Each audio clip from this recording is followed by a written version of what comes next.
చైతన్య రథం ప్రేక్షకులకు స్వాగతం. నమస్కారం. నేటి మన చైతన్య రథంలోని ప్రధాన వార్తలు. ఏపీ రాజధాని అమరావతి రాష్ట్ర మంత్రిమండలి నిర్ణయం. పౌర సరఫరాల వ్యవస్థ పునర్వ్యవస్థీకరణ ప్రజల సంతృప్తి పరమావధిగా తీర్చిదిద్దండి. మే 15 నుంచి వాట్సాప్ గవర్నెన్స్లో దరఖాస్తుల స్వీకరణ. అధికారులకు సీఎం చంద్రబాబు ఆదేశం. పాక్ గగనతల రక్షణ వ్యవస్థల ధ్వంసం. అంతకుముందు భారత్ సైనిక స్థావరాలపై డ్రోన్లు క్షేపణలతో దాడికి దాయాది దేశం యత్నం. సమర్థంగా తిప్పికొట్టిన మన బలగాలు. పాక్ క్షేపణులు ఆకాశంలోనే కూల్చివేత. పంజాబ్ వ్యవసాయ భూముల్లో పాక్ క్షేపణుల శకలాలు. లాహోర్లోని ఎయిర్ డిఫెన్స్ వ్యవస్థను కుప్ప కూల్చేసిన భారత్. జమ్మూపై పాక్ దాడులు అడ్డుకున్న భారత్ దళాలు. 8 క్షేపణుల కూల్చివేత. రెచ్చగొడితే చావు దెబ్బ తీస్తాం. పాకిస్తాన్కు రక్షణ మంత్రి రాజ్నాథ్ సింగ్ హెచ్చరిక. ఆపరేషన్ సింధూర్ కొనసాగుతుందని అఖిలపక్ష సమావేశంలో స్పష్టీకరణ. 100 మంది ఉగ్రవాదులు హతమయ్యారని వెల్లడించిన రక్షణ మంత్రి. పునర్విభజన చట్టంలో విభజిత రాజధాని స్థానంలో అమరావతి పేరు చేర్చేలా ప్రతిపాదనకు రాష్ట్ర కేబినెట్ ఆమోదం తెలిపింది. సచివాలయంలో చంద్రబాబు అధ్యక్షతన కేబినెట్ సమావేశం జరిగింది. అమరావతి పేరును పునర్విభజన చట్టంలో చేర్చేలా చట్ట సవరణ చేయాలని కేబినెట్ తీర్మానం చేసింది. ఈ తీర్మానాన్ని కేంద్రానికి పంపించనున్నారు.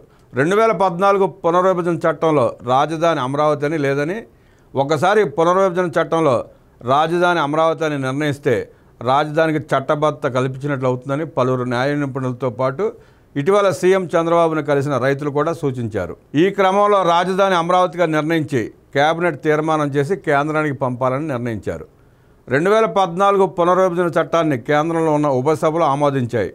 అందువల్ల వాటికి చట్ట సవరణ చేయాలంటే రాజ్యసభ, లోక్సభ చేయాల్సి ఉండటంతో ఏపీ రాజధాని అమరావతి అని పునర్విభజన చట్టంలో సవరణ చేయాలని తీర్మానంలో కేంద్రాన్ని అభ్యర్థించారు.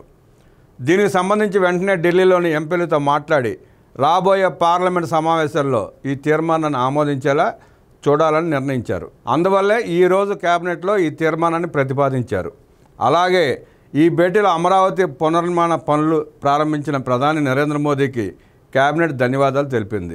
47వ సిఆర్డీఏ సమావేశంలో తీసుకున్న నిర్ణయాలకు కేబినెట్ ఆమోద ముద్ర వేసింది. రాజధాని పరిధిలో వివిధ సంస్థలకు భూ కేటాయింపులకు ఆమోదం తెలిపింది. తల్లికి వందనం, అన్నదాత సుఖీభవ తదితర సంక్షేమ కార్యక్రమాలపై చర్చించింది. తీర ప్రాంత భద్రత, రక్షణ రంగ పరిశ్రమల వద్ద జాగ్రత్తలు వంటి అంశాలపై సమీక్ష నిర్వహించింది. ఆపరేషన్ సింధూర్ నిర్వహించిన త్రివిధ దళాలకు కేబినెట్ అభినందనలు తెలిపింది. ఆపరేషన్ సింధూర్ అనే పేరు బాగుందని, దేశ ప్రజల భావోద్వేగాలను ప్రతిబింబించేలా ఉందని కేబినెట్ అభిప్రాయపడింది. ఇదే తరహాలో రాష్ట్రంలోని పలు సంక్షేమ పథకాలకు మంచి పేర్లు పెట్టేలా దృష్టి పెట్టాలని నిర్ణయించింది. దేశ సరిహద్దుల్లో యుద్ధ వాతావరణానికి సంబంధించి సుదీర్ఘంగా చర్చించారు. విశాఖపట్నం, మచిలీపట్నం, నాగాలంక వంటి ప్రదేశాల్లో భద్రత కార్యాచరణపై మంత్రులతో సీఎం సుదీర్ఘంగా చర్చించారు. తీర ప్రాంతాల్లో భద్రతకు సంబంధించి జాగ్రత్తగా ఉండాలని మంత్రులకు సీఎం సూచించారు. మత్స్యకారులకు వేట నిషేధ సమయంలో ఆర్థిక సాయం పెంపు, రాష్ట్రంలో పర్యాటక అభివృద్ధికి మెగా ఈవెంట్స్ నిర్వహించే ప్రతిపాదనకు అంగీకారం తెలిపింది. మున్సిపల్ శాఖ 281 పనులను హైబ్రిడ్ యాన్యుటీ విధానంలో చేపట్టేందుకు ఆమోదం తెలిపింది. వైకాపా హయాంలో ఆమోదించి కేంద్రం వద్ద పెండింగ్లో ఉన్న 3 చట్ట సవరణ బిల్లులను వెనక్కి తీసుకోవాలని కేబినెట్లో నిర్ణయించారు. అమృత్ స్కీమ్ నిధుల సద్వినియోగానికి కొత్త విధానం అనుసరించేందుకు కేబినెట్ నిర్ణయించింది. అలాగే జల వనరుల శాఖలో జలహారతి కార్పొరేషన్ ఏర్పాటుకు ఆమోదం తెలిపింది. 2025-2026 సంవత్సరానికి పెద్ద, మధ్య తరహా, చిన్న నీటిపారుదల వనరులకు సంబంధించి 345.39 కోట్లతో 7,174 పనులకు పరిపాలన ఆమోదం తెలిపింది.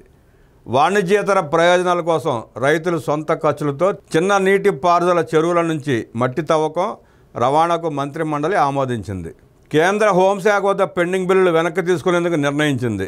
గతంలో భారత రాష్ట్రపతి ఆమోదానికి పంపిన పారిశ్రామిక విధానాల సవరణ చట్టం, లేబర్ లా సవరణ చట్టం వెనక్కి తీసుకునేందుకు కేబినెట్ నిర్ణయించింది. జాలర్లకు 20,000 చొప్పున ఆర్థిక సహాయానికి ఆమోదిస్తూ ఈ ఏడాది నుంచి ఆ పథకానికి మెరైన్ ఫిషింగ్ బ్యాన్ రిలీఫ్గా నామకరణ చేసేందుకు నిర్ణయించింది. కడప జిల్లాలో Adani green energy pumped storage ప్రాజెక్టుకు నెట్ క్యాప్ ద్వారా 19,164 ఎకరాల భూ కేటాయింపు, రైతులకు 31,000 చొప్పున చెల్లించేలా ఆదేశాల జారీకి కేబినెట్ ఓకే చెప్పింది. కర్నూలు జిల్లాలో సిటీ గ్యాస్ టెర్మినల్ కోసం ఐఓసీకి 5 ఎకరాలు, విశాఖపట్నంలో టూరిజం డెవలప్మెంట్ అథారిటీకి 18.7 ఎకరాల కేటాయింపునకు మంత్రిమండలి అంగీకరించింది. పర్యాటక శాఖ మెగా ఈవెంట్లకు 78 కోట్లు కేటాయింపునకు ఆమోదం తెలుపుతూ మారిటైమ్ బోర్డు భూములను ఏపీఐఏసీకి బదలాయించేందుకు ఆమోదించింది. నెల్లూరు భగత్ సింగ్ నగర్లో కట్టడాల క్రమబద్ధీకరణకు రాష్ట్ర మంత్రిమండలి ఆమోదం తెలిపినట్లు మంత్రి పార్థసారథి వెల్లడించారు. రేషన్ సరుకుల పంపిణీ దీపం 2 పథకం అమలు, ధాన్యం సేకరణలో ఎక్కడా ఎలాంటి లోటుపాట్లు లేకుండా అవకతవకలు జరగకుండా మొత్తం వ్యవస్థను పునర్వ్యవస్థీకరించాలని పౌర సరఫరాల శాఖ అధికారులకు ముఖ్యమంత్రి నారా చంద్రబాబు నాయుడు నిర్దేశించారు. ప్రజల్లో పూర్తి సంతృప్తి చెందేలా సేవలు అందించాల్సి ఉందన్నారు. ఎక్కడా రేషన్ బియ్యం రీసైక్లింగ్ జరగకుండా చూడాలన్నారు. రైస్ కార్డులో పేర్లు నమోదైనప్పటికీ GSWS డేటాలో లేని 79,173 మంది వివరాలపై వెంటనే పరిశీలన చేసి సరిచేయాలన్నారు. మరోవైపు రైస్ కార్డులకు సంబంధించి ఈ నెల 15 నుంచి వాట్సాప్ గవర్నెన్స్ మనమిత్ర కింద సేవలు అందించాలని ముఖ్యమంత్రి అధికారులకు సూచించారు. రాష్ట్రంలో ప్రస్తుతం 1,46,21,223 రైస్ కార్డులు ఉండగా అందులో 4,24,59,028 మంది సభ్యులు ఉన్నారు. వీరిలో ఇప్పటికే 3,94,00,000 మంది మాత్రమే ఈకేవైసీ చేయించుకున్నారు. ఇంకా 23 లక్షల మంది ఈకేవైసీ చేసుకోవాల్సి ఉంది. 5 ఏళ్ల లోపు చిన్నారులకు అలాగే 80 ఏళ్లకు పైబడిన వారికి ఈకేవైసీ నుంచి మినహాయింపు ఇచ్చారు. వచ్చే నెల 30 కల్లా రాష్ట్రంలో అందరికీ ఈకేవైసీ పూర్తి చేయాలని కేంద్ర ప్రభుత్వం నిర్దేశించింది. అలాగే ఈ నెల 7 నుంచి కొత్త రైస్ కార్డులకు దరఖాస్తు చేసుకునేందుకు రాష్ట్ర ప్రభుత్వం అవకాశం ఇచ్చింది. దీంతోపాటు sitting, addition, deletion, surrender, address మార్పు, అప్డేషన్ వంటి 7 సర్వీసులను అందుబాటులోకి తీసుకువచ్చింది. దీనికి విశేష స్పందన వస్తోంది. గడిచిన ఖరీఫ్ సీజన్లో 35.94 లక్షల మెట్రిక్ టన్నులు, రబీ సీజన్లో 14.28 లక్షల మెట్రిక్ టన్నుల ధాన్యాన్ని రైతుల దగ్గర నుంచి సేకరించామని అధికారులు ముఖ్యమంత్రికి వివరించారు.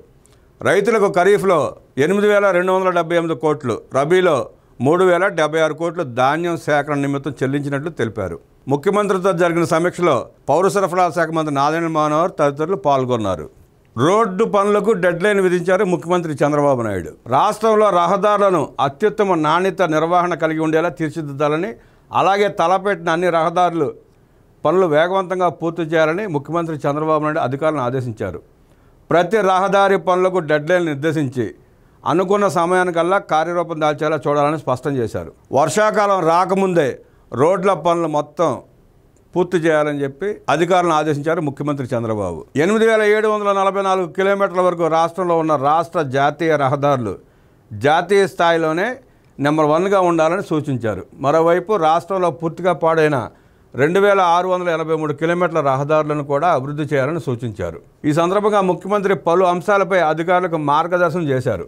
R&Bలో 304 ఏఈ పోస్టుల ఖాళీల్లో గ్రామ వార్డు సచివాలయంలో పనిచేస్తున్న సివిల్ ఇంజనీరింగ్ ఉద్యోగుల సేవలు వినియోగించుకోవాలని సూచించారు.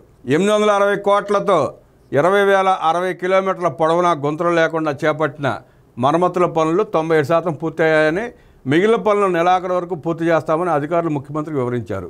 ప్రస్తుతం రాష్ట్రంలో NHAI మార్ట్కి సంబంధించిన 78,295 కోట్లతో 3,510 కిలోమీటర్ల పొడవైన 146 పనులు జరుగుతున్నాయని అధికారులు ముఖ్యమంత్రి దృష్టికి తీసుకొచ్చారు. 2024-25లో NHAI మార్ట్కు సంబంధించి 11,682 కోట్లతో 546 కిలోమీటర్ల పొడవైన 22 పనులు పూర్తి చేశామని వివరించారు. 2025-26లో NHAI మార్ట్ R&Bకి సంబంధించి 47,788 కోట్లతో 1,186 కిలోమీటర్ల పొడవైన 46 పనులు పూర్తి చేస్తామని ముఖ్యమంత్రి చంద్రబాబుకు ఈ సందర్భంగా అధికారులు వివరించారు. ఏది ఏమైనా వర్షాకాలం మొదలయ్యేలోపు ప్రతి రహదారి పూర్తి చేయాలని చెప్పి అధికారులకు స్పష్టమైన ఆదేశాలు ఇచ్చారు ముఖ్యమంత్రి చంద్రబాబు నాయుడు.